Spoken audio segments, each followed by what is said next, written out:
गति मतलब मोशन, ये हमारे चारों तरफ है हर वक्त। पर क्या कभी ये सोचा है कि इसके पीछे के सिद्धांत क्या है? चलिए आज गति के इन्हीं दिलचस्प पैटर्न और इसके पीछे के साइंस को थोड़ा आसान भाषा में समझते हैं। तो चलिए सीधे मुद्दे पर आते हैं। ये जो हमारी दुनिया है, एक छोटे से परमाणु से लेकर बड़ी बड़ी गैलेक्सी तक हर चीज हमेशा चलती ही क्यों रहती है? ये एक ऐसा सवाल है जो हमें अपने आसपास की हर चीज को एक नए नजरिए से देखने पर मजबूर कर देता है। अच्छा, तो विज्ञान की भाषा में गति होती क्या है? देखिए, इसकी परिभाषा बहुत ही सीधी सी है। जब कोई भी चीज अपनी जगह बदलती है, चाहे वो 1 इंच हो या सैकड़ों किलोमीटर, तो हम कहते हैं कि वो चीज गति में है। बस इतना ही। यही वो बेसिक आइडिया है जिस पर फिजिक्स की पूरी इमारत खड़ी है। और ये सिर्फ किताबी बातें नहीं हैं। जरा अपने आसपास नजर दौड़ाइए। एक तेज रफ्तार से जाती ट्रेन, आसमान में उड़ता हुआ एक पक्षी, धीरे धीरे बहती हुई नदी या पार्क में साइकिल चलाता हुआ कोई, ये सब गति ही तो है जो हर पल हर लम्हा हो रही है। लेकिन गति को ठीक से समझने के लिए इसका उल्टा समझना भी जरूरी है, और वो है विश्राम। मतलब जब कोई चीज अपनी जगह से बिल्कुल ना हिले, एकदम स्थिर हो। तो देखिए, दोनों में फर्क कितना साफ है।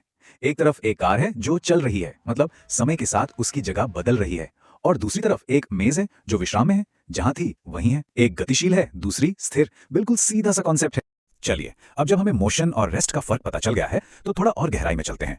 क्या हर गति एक जैसी होती है? नहीं, इसके कुछ खास पैटर्न होते हैं, और इसे समझने के लिए हम इसे मोटे तौर पर 3 अलग अलग तरह की गति में बांट सकते हैं। तो सबसे पहला और शायद सबसे आसान वो है सीधी रेखीय गति। अंग्रेजी में इसे रेक्टिलिनियर मोशन भी कहते हैं।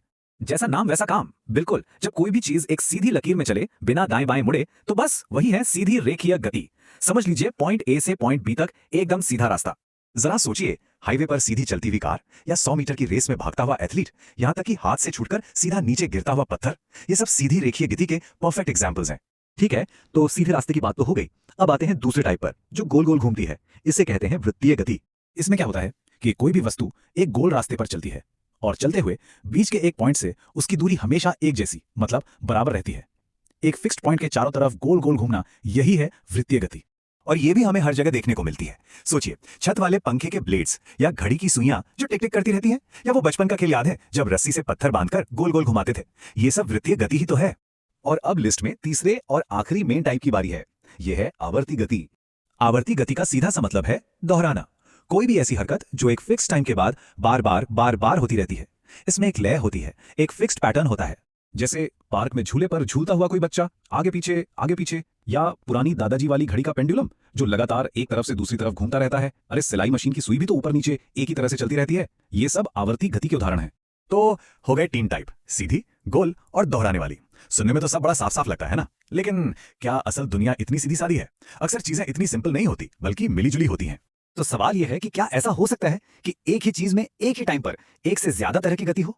और इसका जवाब है हाँ, बिल्कुल हो सकता है। और इसका सबसे बढ़िया एग्जाम्पल हमारे सामने ही है, जमीन पर लुढ़कती हुई एक गेंद। हम सबने देखी है। जरा इस पर गौर कीजिए। जब गेंद लुढ़कती है तो वो एक सीधी लाइन में आगे तो बढ़ रही है, ये हो गई सीधी रेखीय गति। लेकिन साथ ही साथ वो अपनी जगह पर गोल गोल भी तो घूम रही है, ये हो गई वृत्तीय गति।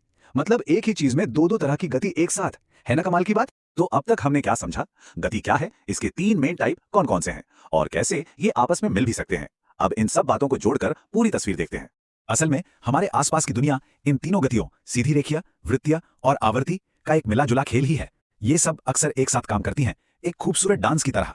तो अब जब ये पैटर्न साफ हो गए हैं, तो एक सवाल उठता है, अब हमारे आसपास जो कुछ भी चल रहा है, क्या उसमें इन गतियों को पहचाना जा सकता है? अगली बार जब कोई चीज हिलती डुलती दिखे, तो एक पल रुककर सोचेगा जरूर कि आखिर ये